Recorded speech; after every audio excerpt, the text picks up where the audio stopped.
자, 이어서 가겠습니다. 11번. 저 위에 저게 저 기출문제 풀이가 아니네요. 그죠? 예, 핵심 문제인데, 그죠? 학교, 제가 이렇다니까요. 제 눈에는 안 보여요. 그러니까 여러분, 하여튼 문제 푸시다가 좀 수상하다 싶으면, 문제나 해설 중에 수상하다 싶으면 신고 좀 해주세요. 기출문제 풀이가 아니고요. 자, 일단 11번 갑니다. 이것도, 기억, 니은, 디귿.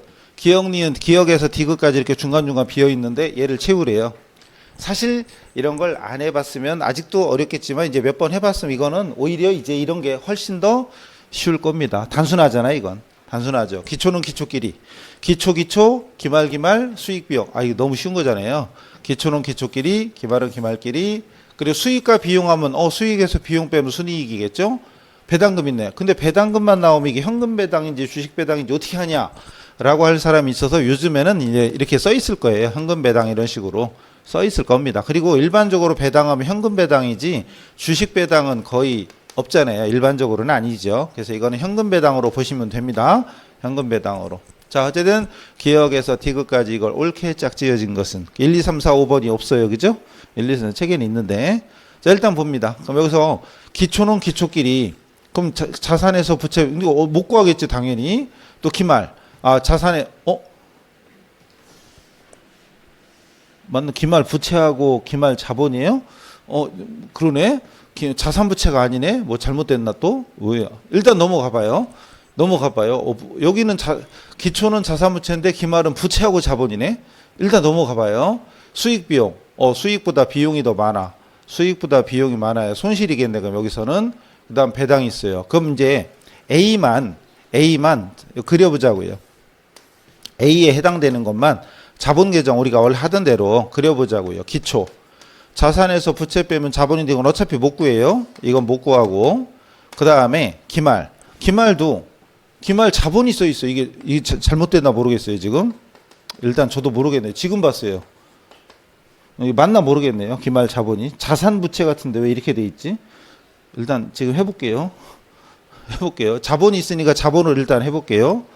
보통은 자산부채가 돼야 돼. 근데 금액도 이상하고 일단 이걸로 할게요. 자본 해보죠. 그 다음 수익 비용. 수익과 비용을 그냥 써도 되죠? 그냥 어차피 순이익을 바로 안 구하고 그냥 수익 비용 써도 된다고 그랬고, 그 다음 배당금도 현금 배당으로 따지면 배당금은 차변에 넣으면 되죠? 차변에 넣으면 돼요. 자, 일단 가보자고요. 다시. 자, 기초 요건 됐고, 기말 자본 일단 썼고, 그 다음 수익 비용. 수익은 대변에 9,000원. 비용은 차변에 10,000원. 비용은 차변에 10,000원. 그 다음에 배당금 차변에 2,000원. 그러면 차변 합계가 21,000원이니까 21,000원이고 9,000원 빼면 여기가 얼마 돼야 돼요? 12,000원 돼야 되나 여기가? 그죠? 차변 21,000원이니까 대변도 21,000원 되려면 여기가 12,000원. 근데 이게 12,000원 되려면 자산에서 부채 3,000원을 뺀 거니까 거꾸로 더하면 15,000원이 되겠죠? 그럼 자본은 맞나 본데요, 그럼? 맞나 보네요. 그럼 15,000원 써 있는 게 3, 4, 5번이네. 그럼 답은 3, 4, 5번 중에 하나. 그 다음 B를 그려보자고요. B에 해당되는 거. 그럼 자산 15,000원에서 부채 9,000원 빼면, 자산 15,000원에서 9,000원 빼면 기초자본은 6,000원이고, 기말은 자산 부채가 아니라 그냥 자본이에요. 그냥 맞나봐요. 그럼 이걸 물어봤네. 이게 니은이고. 그 다음 수익 비용. 수익은 대변에 10,000원, 비용은 차변에 7,000원.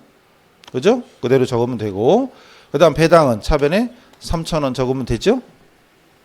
그럼 대변 합계가 16,000원이고, 그럼 이게 10,000원이니까 여기가 6,000원 돼야 되겠죠? 니은에 6,000원 써 있는 거. 3, 4, 5번 중에 하나였고, 니은 6,000원 써 있는 거 하나밖에 없네요. 그럼 4번. 끝났네? 맞네요. 그럼 이게 잘못된 줄 알았어요. 자산부채인데 잘못 나온 줄 알았어요. 맞네, 그럼. 제가 골라놓고도 저도 몰라요. 어쨌든 이런 문제를 제가 여기저기서 뽑아서 갖다가 넣는 과정인데 잘못된 줄 알았어요. 맞는 거예요. 그럼 맞는 거예요. 특이하네 저것도. 지금 생각하니까 특이해요. 그럼 디귿은 안 봐도 답은 나왔죠. 이미 시험 볼 때는 그렇게 풀면 돼요. 기억 풀어서 답이 몇 번인지 골라내고, 그럼 1, 2번 쳐내고, 3, 4, 5번 중에 하나인데 니은 보니까 6,000원이야. 그럼 4번. 더 이상 풀 거 없죠. 필요 없죠. 근데 지금은 확인하는 차원이니까 C번도 마찬가지로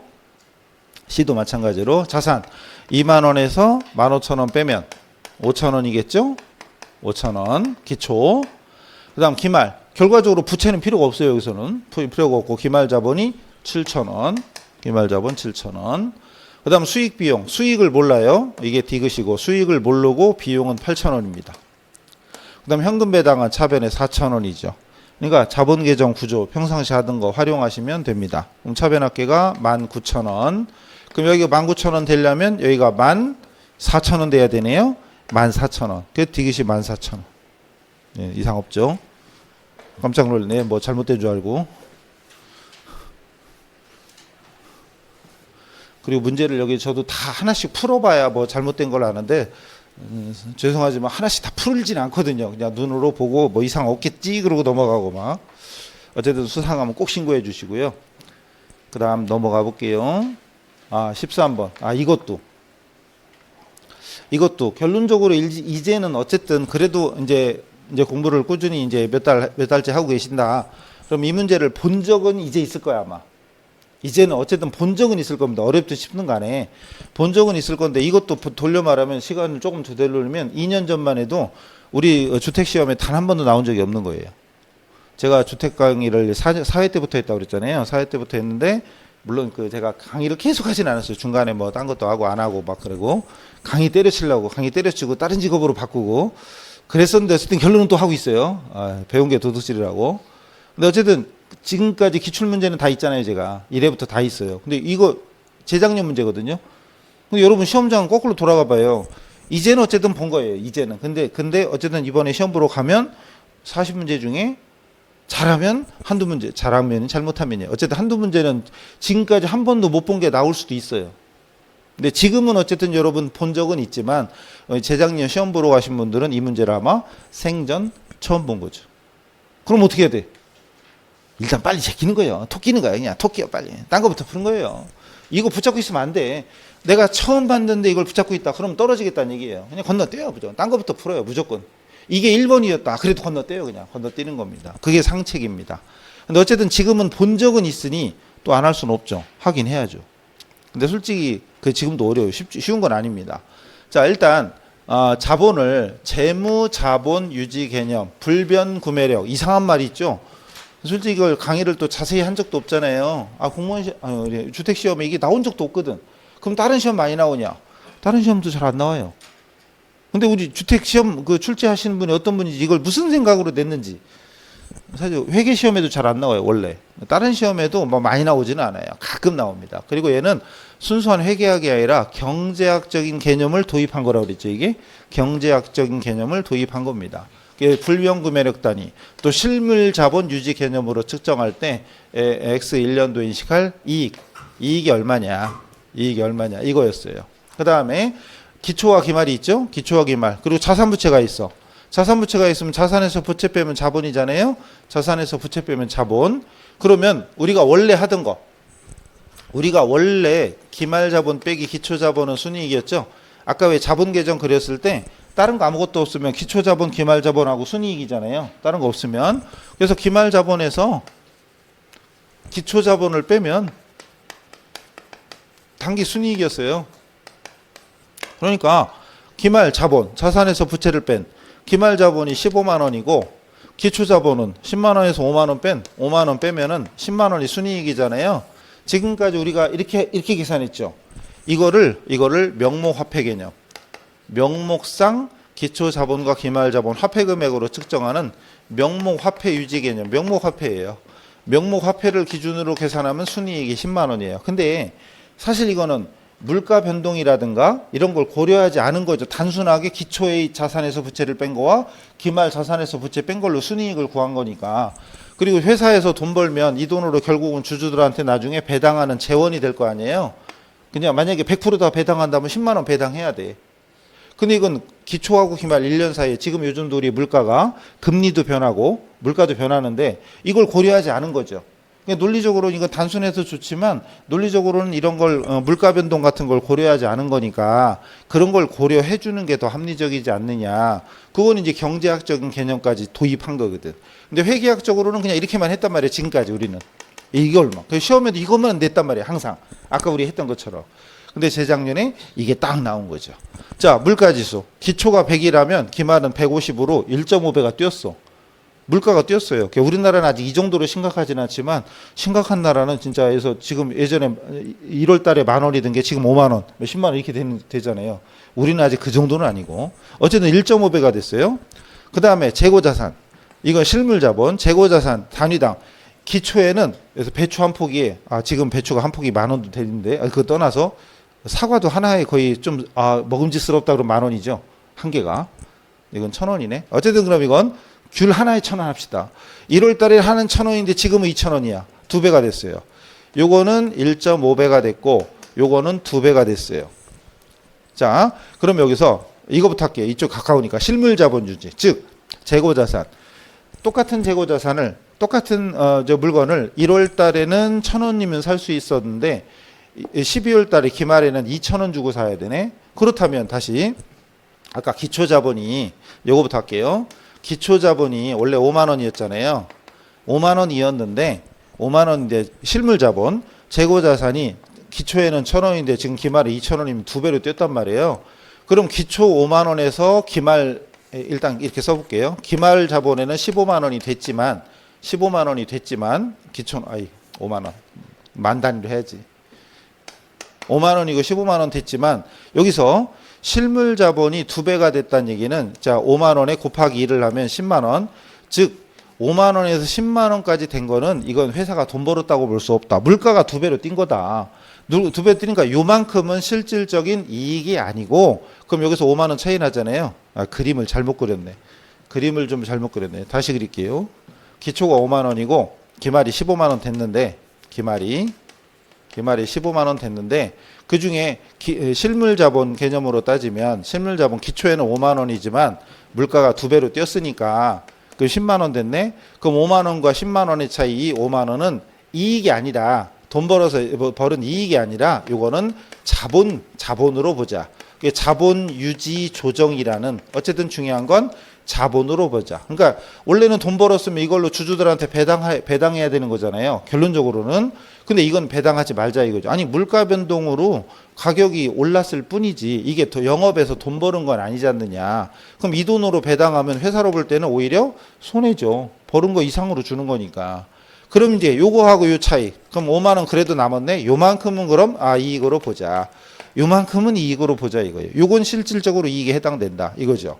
그래서 물가 변동까지 고려한 요거 실물 자본이 똑같은 물건을 1월 달에는 1,000원인데 기말은 2,000원. 그게 2배가 됐으니까 그럼 그것까지 고려했을 때 실물 자본이 유지되는 실물 자본 유지 개념. 요만큼은 이익이 아니라 자본으로 보자. 이런 개념이에요. 근데 이런 게 지금도 책에 길게 실려 있냐? 안 실려 있잖아요. 나오긴 나왔지만, 그러니까 이거 낸 사람이 이상한 분이 하여튼, 그러니까 일반적으로 우리 주택 회계원리 하면서 이것까지 뭐하러 해야 돼? 좀 그렇죠. 어쨌거나, 결론은 이게 50,000원이니까 답은 1번 아니면 3번이 되는 거예요. 1번 아니면 3번. 그 다음에 이제, 재무자본 유지라고 있죠. 불변구매를. 이게 경제학에서 쓰는 말이거든, 경제학에서. 그럼 똑같아요. 기초가 50,000원이고, 기말은 150,000원이에요. 이건 똑같으니까, 명목상 이건 똑같으니까. 근데 이 중간에 자 기초자본이 여기서 재무자본 유지였죠. 불변구매력이라고 뭐 이상한 단어 쓰는데 기초자본 50,000원인데 물가가 기초보다 기말이 물가가 1.5배로 뛰었단 말이에요. 물가가. 그러니까 아까는 재고자산이라는 실물자본을 기준으로 했다면 이거는 자 물가 변동 1.5배가 됐다. 그럼 50,000원에 1.5배면 75,000원이네. 그럼 기초자본 50,000원과 75,000원 차이 25,000원이 이것도 역시 이익이 아니라 자본이다. 똑같이 자본 유지 조정으로 보고 그리고 요 차이 그럼 75,000원 요것을 이익으로 보자. 이런 개념이에요. 그러니까 이거 실물 자본의 변동 그리고 물가 변동, 물가지수 이런 걸 고려해서 그 차이만큼은 그러니까 기초자본은 50,000원이지만 물가가 기말에 이렇게 이 정도 올랐으니 기초자본이 이제 거기에 대입을 하면 이 정도는 유지가 되어야 되지 않느냐. 기초자본 5만 원이 결국은 기중에 물가를 고려하면 7만 5천 원과 마찬가지다. 근데 이거는 영업 실적으로 돈을 번 게 아니니까 이거는 이익이 아니라 자본으로 보자. 막 이런 개념이에요. 이게 재작년에 우리 시험 보던 사람 괴롭혔던 문제입니다.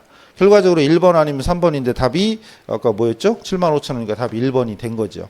근데 이거는 지금 그럼 열심히 해서 이번 시험에 또 대입을 해야 되느냐? 글쎄요, 확률적으로는 거의 안 나옵니다, 이것도.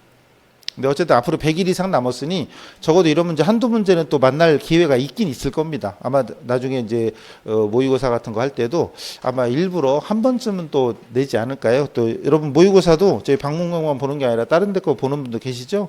그럼 한두 번은 아마 이런 문제를 다루긴 다룰 건데 솔직히 비중으로는 지금이 6월이다. 그럼 이제 안 하는 게 나아요. 근데 아직은 3월이니까 그래도 이런 식으로 한두 번 풀어보세요.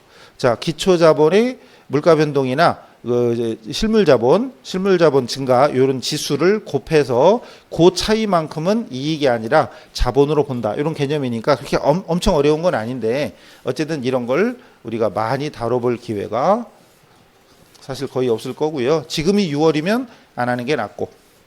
근데 아직은 3월이니까 아직 100일 이상 남았으니까 이런 비슷한 문제를 조금은 다뤄보시라.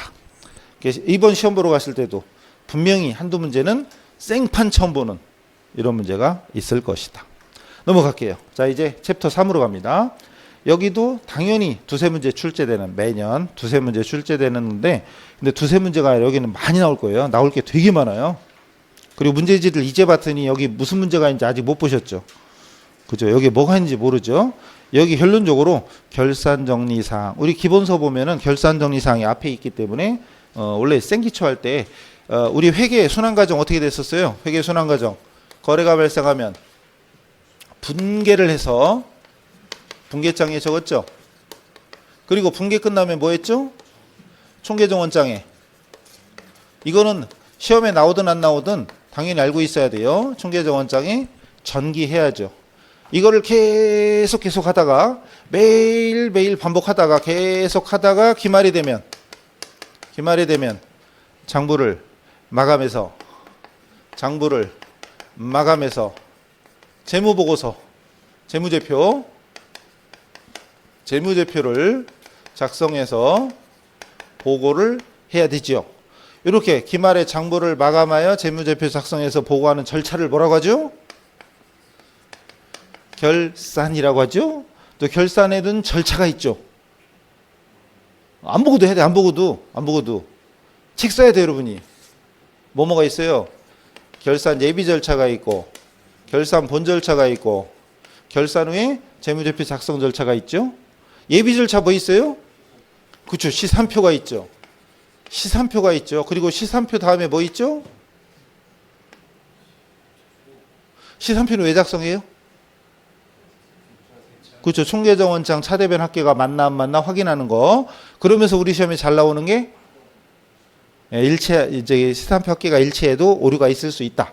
전문용어로 시산표에서 발견할 수 없는 오류. 그렇죠. 그런 문제 여기 있겠죠. 또 있을 거예요. 그리고 시산표 다음에 재고조사표라고 해서 이때 재고조사표에 기록될 내용이 바로 뭐죠?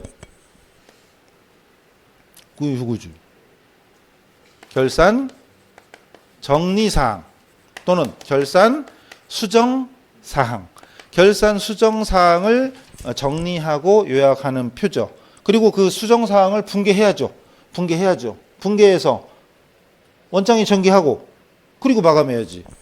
그리고 뒤에는 뭐 있죠? 책에 보면 항상 정산표가 나오잖아요. 그런데 여기서도 이제 문제 자료에 따라서 자, 결산 수정사항을 이 시산표에 반영이 된 거예요? 안 된 거예요? 반영된 거예요? 안 된 거예요? 안 됐잖아요. 그럼 이걸 굳이 따지면 결산 수정 전, 그렇죠. 결산 수정 전 시산표고 여기에다가 그럼 결산 수정 사항을 반영한 후 시산표를 작성한다면 그게 바로 뭐가 돼요? 결산 수정 후 시산표가 약자로 TB죠. 수정 후 시산표가 되죠. 그래서 문제에 따라서 수정 전 시산표, 수정 후 시산표 나오는 거 보셨어요? 이런 거지 뭐. 결산 수정 사항을 반영하기 전, 결산 수정 사항을 반영한 후. 그죠? 그리고 정산표. 그리고 정산표를 반드시 작성해야 되냐? 안 해도 된다. 생략해도 된다. 이런 거 있고. 본 절차에 뭐 있죠? 총계정원장 마감하는 거죠.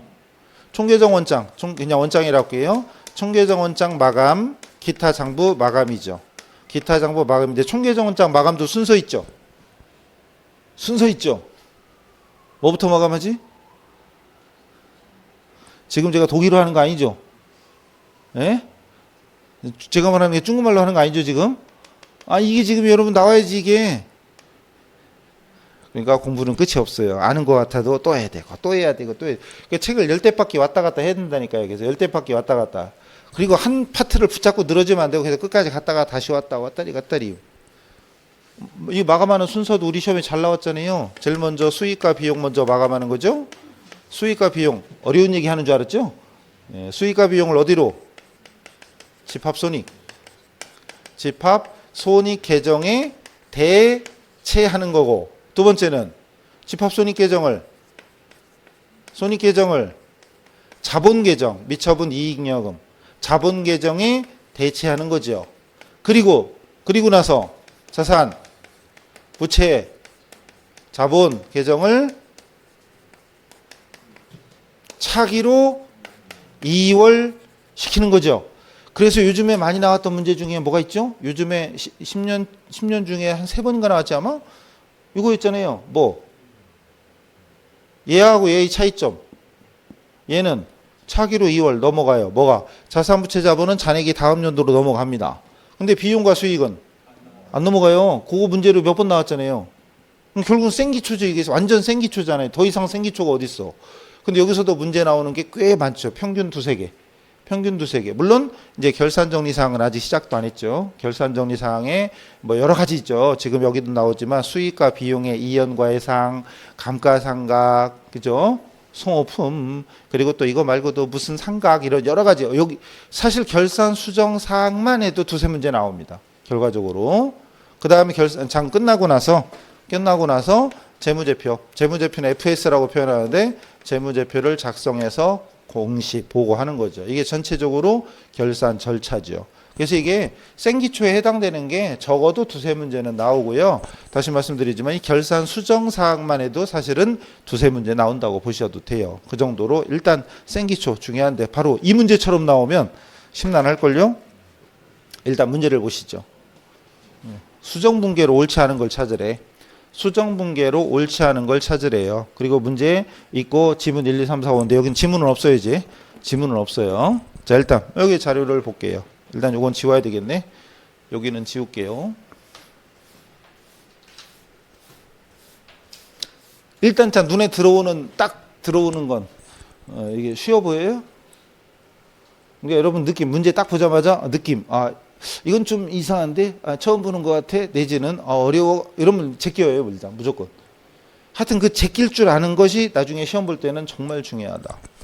모의고사 보잖아요. 모의고사 볼 때도 마찬가지예요. 모의고사는 진짜 시험처럼 보는 거죠. 시간 딱 재고 똑같이. 그때도 마찬가지예요.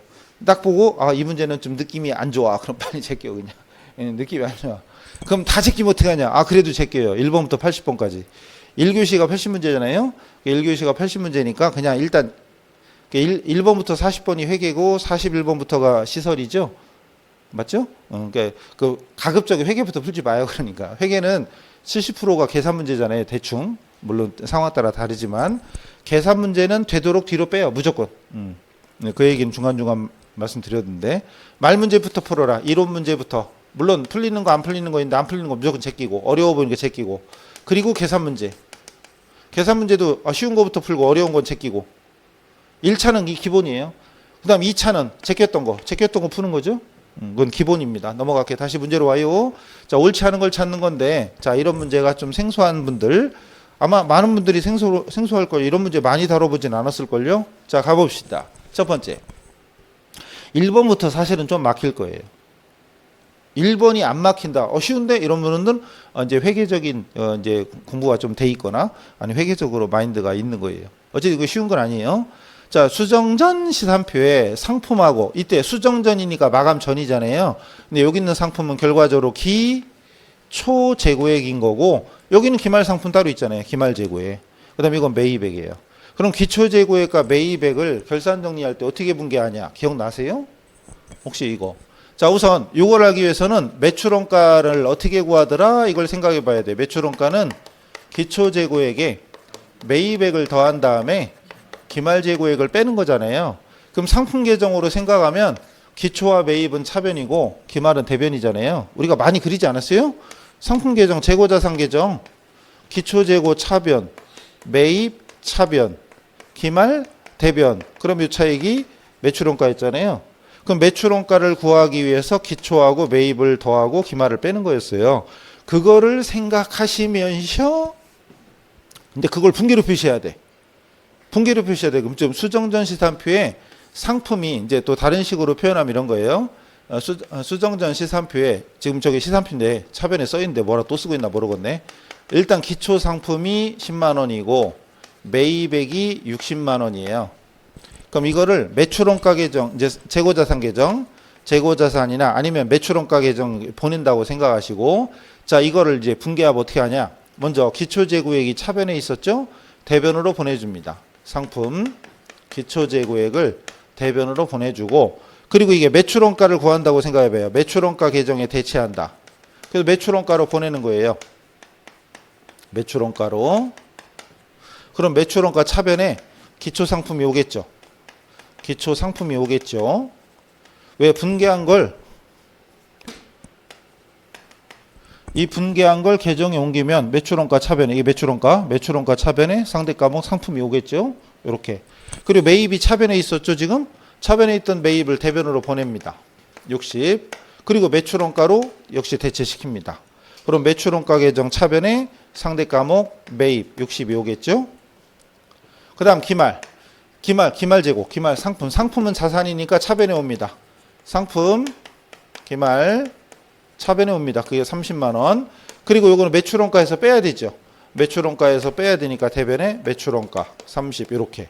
그래서 매출원가 대변에 기말상품 재고액이 30만 원이 옵니다. 그럼 기초에 매입도에서 기말을 빼면 그 40만 원이 매출원가가 되는 거예요. 그럼 매출원가는 비용이니까 결산 때는 장부 마감할 때는 집합 손익 계정에 대체하게 됩니다. 결과적으로 1번 분계는 이렇게 돼요. 세 줄이에요. 세 줄. 1번 분계하면 세 줄이에요. 기초재고액과 매입액 차변에 있던 걸 대변으로 보내주고 매출원가로 대체시킨다. 매출원가 차변에. 그리고 기말재고는 매출원가에서 빼야 되니까 대변. 매출원가도 빼야 되니까 대변. 그리고 차변의 상품 이렇게 적어요. 근데 분계가 세 줄인데 다 보니까 두 줄이에 또 깝깝하죠. 그러니까 1번부터. 원래는 1번 분계가 세 줄이에요. 이렇게. 기초와 매입을 차변에 있던 걸 대변으로 보내주고 매출원가로 대체시켜라. 그리고 기말재고는 기말 상품 자산 차변에 적어주고 매출원가에서 빼줘라. 분계가 이렇게 세 줄이 돼야 되는데 1번을 봐도 두 줄밖에 없어. 그럼 1번 틀린 거 아니냐? 누군 아니에요, 자식? 자, 1번 분계가 세 줄인데 가만히 보시면 계정 과목이 어때요? 똑같은 계정 과목이 차변 대변의 양쪽에 있잖아요. 원래는 세 줄이 맞는 거예요, 원래는. 그래서 지문에 이게 세 줄이 있으면 그게 답인데 어쨌거나 여기는 그게 없어. 그럼 이거를 이제 압축을 해, 이제. 압축을 하면 매출원가니까 매출원가를 이렇게 압축해 보면 자, 매출원가를 70에서 30을 뺀 40 이렇게 되고 상품도 차변에 30이고 대변에 10이잖아요. 똑같은 것끼리 이렇게 서로 상계 압축을 시켜요. 그럼 상품이 차변에 오죠. 차변에 30하고 10이니까 잔액이 20이고 그리고 매입은 상계시킬 게 없으니까 대변에 60인 거죠. 그래서 지금 책에 1번 답이 차변에 상품하고 매출원가가 나와 있고 그죠? 상품하고 매출원가 대변에 매입 나와 있죠. 그러니까 1번 분계가 이렇게 된 거예요. 근데 솔직히 이거는 이렇게 많이 안 해보셨죠, 이렇게. 그럼 이거 낯설죠. 그럼 일단 이 문제 자체를 건너뛰고 다른 것부터 푸는 거고 다시 왔는데 딱 보니까 1번이 이렇게 돼 있어. 그럼 1번부터 일단 1번은 제껴 그럼. 1번 제껴요. 일단 어쨌든 1번은 결론은 맞는 거예요. 쉽지 않아요. 어려워요. 오늘 집에 가서 요 분계부터 천천히 연구해 보세요. 요거부터 연구해 보신 다음에 요걸 압축하면 이렇게 된다. 요걸 상계시키면 이렇게 된다. 그래서 지금 결론은 이게 1번에 있는 거예요. 1번 결론은 맞는 거예요. 오늘 천천히 연구해 보세요. 그래서 기초재고와 기말재고를 매출원가 계정에 대체시키고 기말재고를 매출원가에 대체시키면 매출원가가 나오는 이런 과정이다. 이걸 생각하면서 자, 일단 됐고 1번은 몰랐다고 쳐. 근데 오늘 공부하시면 돼요. 앞으로 100일 시간이 있어요. 충분히 하고도 남아요. 자, 2번 봅니다. 소모품. 수정 시산표에 전 시산표에 소모품이 있었고 소모품비는 없었어요. 그럼 이것만 딱 봐도 아 이게 무슨 처리법? 자산처리법. 소모품 자산이잖아요. 소모품 자산처리법 20만 원. 그러면은 장부에 소모품으로 돼 있다는 얘기는 아 자산으로 처리돼 있구나. 그럼 자산으로 처리했다는 얘기는 이만큼 사용한 것처럼 본 거예요. 사용되지 않은 것처럼 본 거예요. 그렇죠. 미사용으로 봤던 거였던 것이죠. 아직도 소모품 헷갈리세요? 소모품 소모품비냐 소모품비 소모품이냐 지금 헷갈리고 계세요? 헷갈리겠지. 근데 이거 지금 제가 강의 1, 2년 한 것도 아니고 소모품 그러면 다들 막 찍기 바쁜 거지. 자, 일단 다시 소모품이라고 돼 있다는 얘기는 아 자산 즉 사용하지 않았다고 본 거였구나. 그럼 여기 뭐라고 써 있든 내가 결산 때 무슨 정리를 해야 되겠다 생각하랬죠. 아 지금 장부에 뭘로 돼 있냐? 미사용으로 돼 있어. 근데 오늘 기말에 보니까 하나도 안 쓰고 지금 그대로 있어. 그럼 수정분계는 안 하면 되죠? 하나도 안 쓰고 지금도 갖고 있대. 그럼 추정할 게 없잖아요. 그죠? 근데 기말에 가서 보니까 사올 때는 20만 원치 사왔는데 지금 보니까 5만 원 남았대. 지금 보니까 5만 원 남았대. 재고라는 얘기는 미사용이잖아요. 그러니까 문제를 빨리 풀려가지 말고 생각을 하는 거예요. 시산표에 소모품이라고 돼 있네. 그럼 자산으로 돼 있다는 얘기네. 자산으로 돼 있다는 얘기는 사용하지 않은 것처럼 봤다는 얘기구나. 이거를 이해할 수 있다면 분계는 자동으로 됩니다. 왜? 그래 20만 원 미사용으로 돼 있는데 아직도 미사용되고 그대로 있다. 하나도 안 썼다. 그럼 정리할 내용도 없어요. 근데 바꿔 말하면 아니 20만 원 하나도 안 썼으면 정리할 일이 없는데 5만 원밖에 안 남았네. 그럼 바꿔 말하면 자동으로 나머지 15만 원은 써서 없어졌다는 얘기잖아요. 그럼 정리할 일이 생겼죠. 하나도 안 썼으면 그냥 냅두면 되는데 15만 원어치 써서 없어졌어. 그럼 써서 없어진 만큼은 더 이상 자산이 아니문이다. 없애줘야죠. 그럼 없애주려면 역분계 기억나요? 반대쪽으로 보내는 거. 그럼 차변에 있던 소모품을 대변으로 보내야 되겠죠. 이건 지워야 되겠네 이제. 여긴 지워야 되겠죠. 그래서 차변에 있던 소모품 중에 대변으로 15만 원을 없애주고 이미 사용돼서 없어진 건 이제 더 이상 자산이 아니고 뭐다? 비용이다. 이렇게 바꿔주는 거죠. 결과적으로 15만 원이 사용액인데 계속 여러분 사용액으로 분계한다, 미사용으로 분계한다 이렇게 정리하지 말랬죠. 제목이 뭐냐? 처음에 뭘로 돼 있냐? 자산으로 돼 있어. 즉 미사용으로 돼 있어. 근데 장부에는 미사용이 20만 원인데 진짜 미사용은 5만 원이야. 그럼 15만 원은 써서 없어졌구나. 써서 없어진 만큼은 자산 감소. 그리고 비용으로 바꿔주는 거지. 근데 이거를 사용액으로 분계한다, 미사용액으로 분계한다 이렇게 정리하지 말고 장부에 써 있는 게 뭔지를 해석하면 됩니다. 결론 2번은 맞는 거죠? 틀린 거예요? 맞는 거죠? 맞는 거네. 그럼 3번에 보니까 뭘로 돼 있어요? 수정전 시산표에 임차료로 돼 있고 성급 임차료는 없어. 즉 결론은 임차료라는 뭘로 돼 있는 거예요? 비용으로 되어 있는 거지. 근데 결산 때 미경과. 자, 경과, 미경과. 경과가 뭐죠? 경과가 뭐예요? 기간이 오늘 12월, 수정분계는 지금 우리 결산 수정분계니까 12월 31일 현재. 그러니까 경과는 오늘까지 기간이 지나간 거. 바꿔 말하면 단기분이에요? 차기분이에요? 단기분이죠. 단기분이고. 그리고 미경과, 아직 기간이 지나지 않은 건 차기분이죠. 단기분, 차기분. 단기분은 단기의 수익이나 비용으로 보고를 하면 되겠고, 차기분은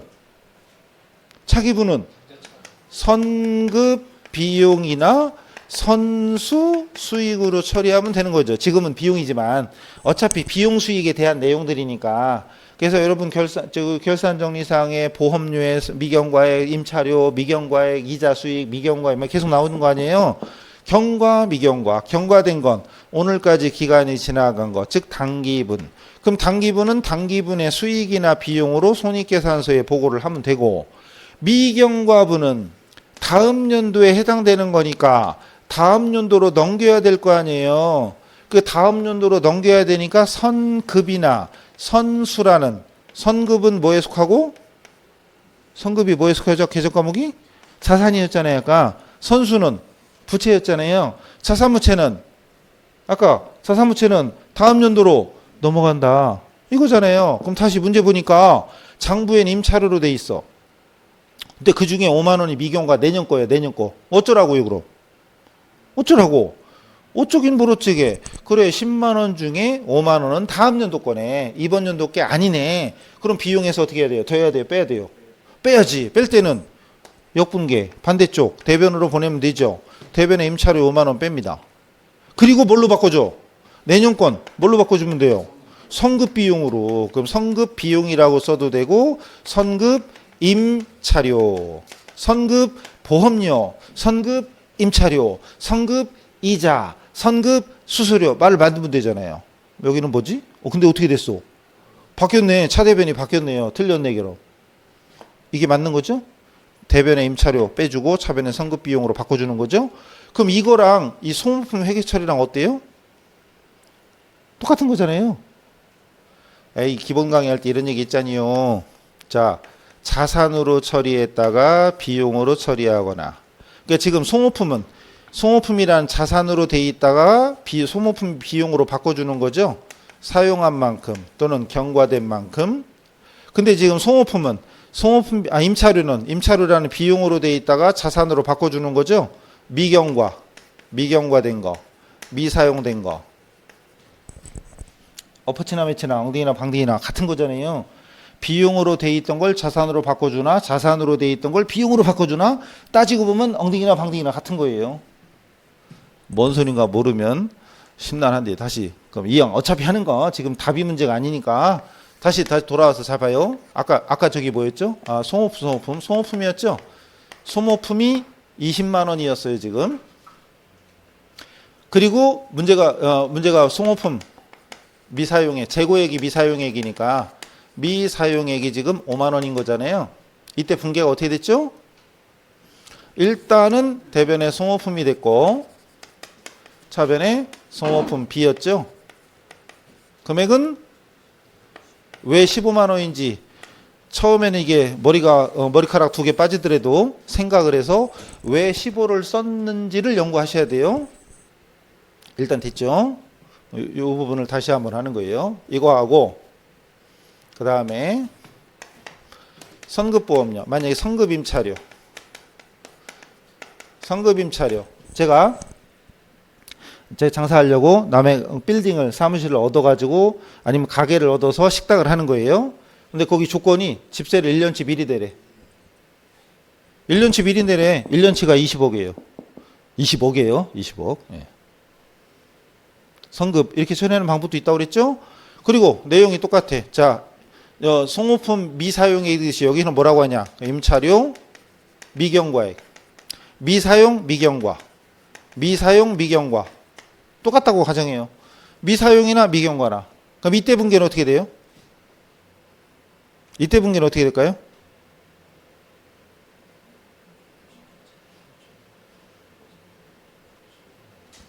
물론 지금 나와 있는 건 자, 이쪽에 다시 조금 아까 문제 나왔던 건 임차료가 나왔어요. 그죠? 임차료가 나왔고 문제는 임차료 미경과액이라고 나왔죠. 임차료 미경과액 나왔잖아요. 그죠? 이 문제는 똑같은 거예요. 문제는 똑같은데 여기는 임차료로 나왔고 여기는 선급 임차료로 나왔어. 그럼 이때는 답이 어떻게 됐죠? 그 비용으로 20만 원, 20억을 지급했는데 그 중에 내년 거 미경과액 내년 게 5억이래.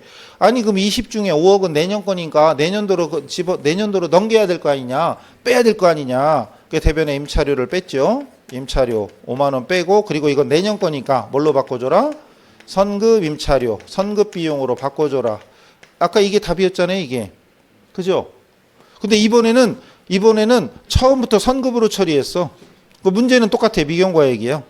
이때는 답이 어떻게 될까요? 차변에 임차료, 대변에 그렇죠. 이게 선급 임차료예요. 금액은 그렇죠.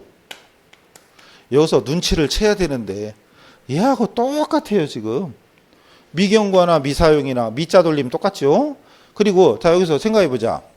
1시간 걸려서 생각을 해보자. 선급으로 돼 있어. 1년치를 미리 내면서 나는 선급이야. 그 보험료 말씀드렸죠. 여러분 자동차 있는 분들 자동차 보험료 낼 때 1년치 미리 내잖아요. 1년치 계산해서 미리 내죠. 그럼 1년치 계산해서 미리 냈어. 그럼 선급이라는 글자는 원래 아까 이거 선급이라는 글자는 차기분 미경과분이라는 뜻이었어요. 그럼 지금 현재 장부에는 지급할 당시는 미경과잖아요. 1년치를 미리 냈으니까 지급할 당시는 선급 미리 낸 거야. 미경과야. 근데 시간이 흘러서 결산 때 가서 보니까 진짜 미경과가 5만 원이네. 그럼 여기가 20만 원이 아니고 5만 원 돼야 되는 거잖아요. 20만 원 돼 있지만 결과적으로 이 금액으로 바꿔줘야 될 거 아니에요.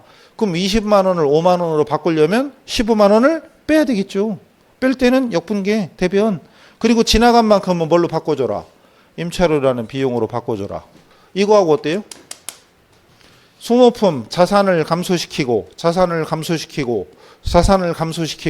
비용으로 바꿔주는 거 어때요? 똑같잖아요. 얘랑 똑같잖아요 지금. 그 다음 다시 만약에 아까 저기 2번이 차변에 소모품 B라고 돼 있었어 만약에.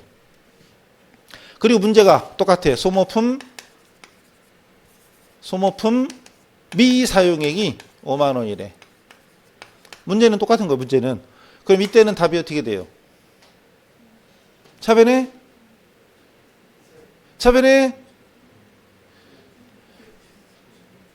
소모품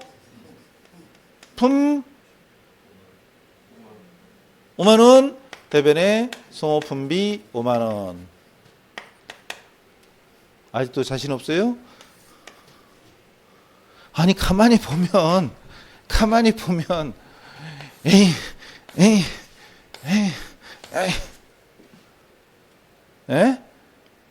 그리고 자산이었다가 비용으로 바뀌고 비용이었다가 자산으로 바뀌고 비용이었다가 자산을 바뀌고 똑같네. 그 다음 장부에 자산이면 사용하지 않았던 걸로 봤던 거죠. 미사용으로 돼 있는데 분개할 때는 뭘로 했어요? 결과적으로 사용액으로 했네. 왜? 미사용이 아니니까. 그 다음 미경과 선급이라는 말은 미경과로 되어 있던 거죠. 근데 결산 때 분개한 건 결론적으로 뭘로 했어요? 경과로. 그냥 반대로 빼는 거야. 계속 반대로. 자, 소모품 B는 비용이네. 비용이라는 얘기는 쓴 걸로 본 거예요? 안 쓴 걸로 본 거예요? 비용이라는 얘기는 써서 없어졌다는 얘기죠.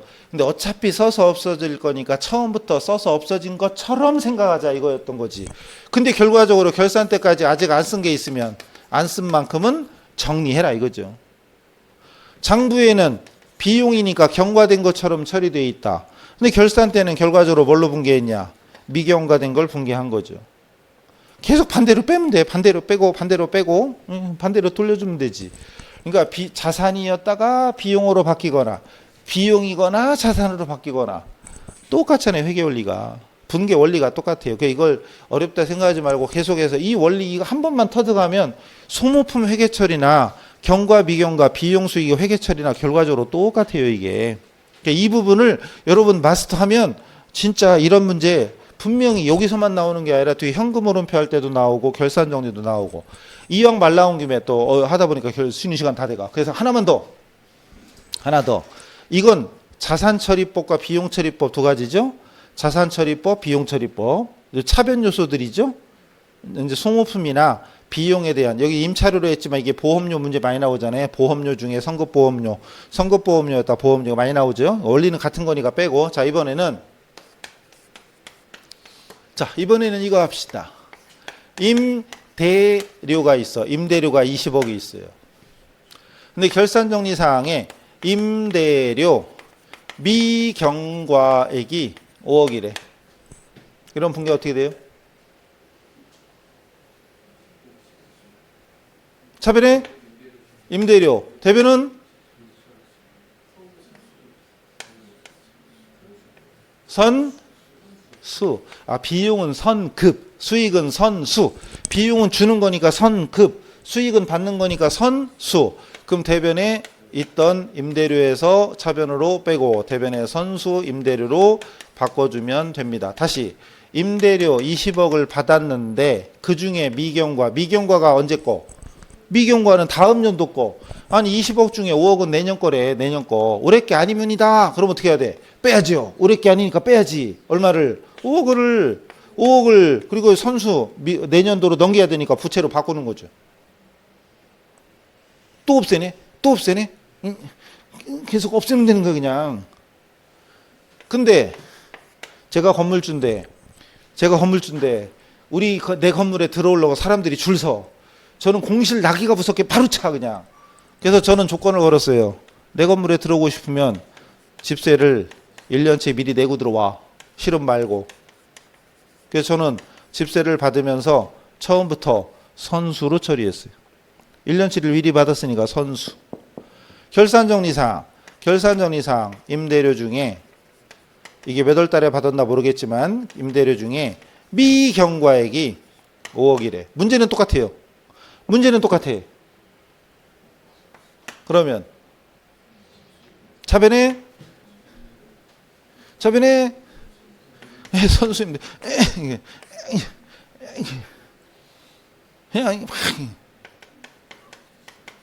이게 눈에 보이면 그 다음부터 솔직히 아무것도 아니에요 진짜.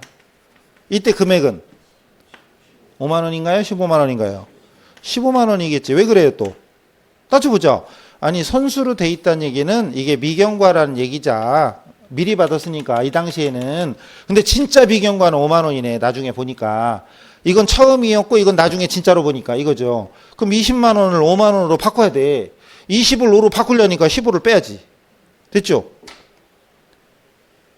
하나 더. 에이 모르겠다. 하나 더. 오늘 이거 마스터 하는 거야 그냥. 이래도 모르면 이제 귓면벌이 10개씩 뽑아야 돼 그냥. 자 이번에는 임대료 경과액 5만 원이야. 얘랑 뭐가 달라요? 여기는 미경과고 여기는 경과야. 그럼 이때 분계 어떻게 돼요? 차변에 임대료예요? 확실해요? 진짜요? 정말이요? 여기서 흔들리면 안 돼. 흔들리면 안 돼요. 금액은? 그렇지. 여기는 15만 원이지 이제. 아니 미경과가 경과로 바뀌었다고 분계가 달라지면 안 되지. 분계는 똑같은 거지. 왜? 생각해봐요. 집세를 20만 원 받았는데 진짜 경과 올해 거 장부에는 20만 원이 수익으로 돼 있지만 진짜 수익은 5만 원. 경과가 단기 거잖아요. 이번 연도 거. 그럼 진짜 수익은 5만 원. 그럼 15만 원은 내년 거니까 내년도로 넘겨야지. 그죠? 그러니까 경과나 미경과로 분계가 달라지는 게 아니에요. 처음에 뭘로 돼 있었는지는 똑같잖아요. 그럼 분계는 똑같은 거지. 이해돼요? 이해가 돼야 됩니다. 안 되면 큰일 납니다. 아이고, 안 되면 큰일 나요. 이래도 안 되면 진짜 큰일 난게요. 이번에는 선수임대료 20억, 그 다음 결산정리 사항이 임대료, 경과액 똑같아. 여기는 임대료 미경과액, 여기는 임대료 경과액. 자, 이때 분계는 차변에 그렇죠. 이제 자신 있어요 이제. 선수임대료, 대변의 임대료, 금액은 5만 원. 그치? 왜? 따져봐요. 자, 처음 받을 때는 1년치 미리 받으니까 선수. 즉 이 당시에는 미경과로 받던 거죠. 받을 때 당시에는 1년치 미리 받았으니까 미경과지. 근데 결산 때 가서 보니까 5만 원은 경과됐대. 바꿔 말하면 미경과가 15인 거죠. 20을 15로 바꿔야 돼. 그럼 5만 원 빼야지. 지금 했던 모든 것이 다 보니까 무조건 막 이렇게 됐죠. 그래도 분계가 어떻게 되는지 헷갈린다면 진짜 심각한 거죠. 그리고 이제 금액을 얼마로 적을 거냐 이걸 조금 생각해야지 이제. 근데 그것만 한번 딱 터득하면 이제 더 이상 이 부분에 헷갈릴 건 없어야 됩니다. 그죠? 자산처리법과 비용처리법, 수익처리법과 부채처리법. 수익처리법과 부채처리법. 여기도 안 썼지만 여기는 미경과만 썼지만 이걸 미경과를 경과로 바꾸면 문제가 또 만들어지죠. 근데 어떻게 바뀌어도 분계는 계속. 분계는 이제 헷갈리면 안 돼요. 이제 금액은 조금만 생각하자. 뭘로? 단기부는 그냥 수익과 비용으로 적으면 되고 차기부는 선급 비용이나 선수 수익으로 바꿔주면 된다. 그거를 한 번만 터득하면 나중에 헷갈릴 일이 없어요. 이걸 자꾸 이 경과로 분계하니 미경과로 분계하니 자꾸 정리하려고 그래서 정리하지 말고 장부에 뭘로 돼 있냐? 뭘로 돼 있냐?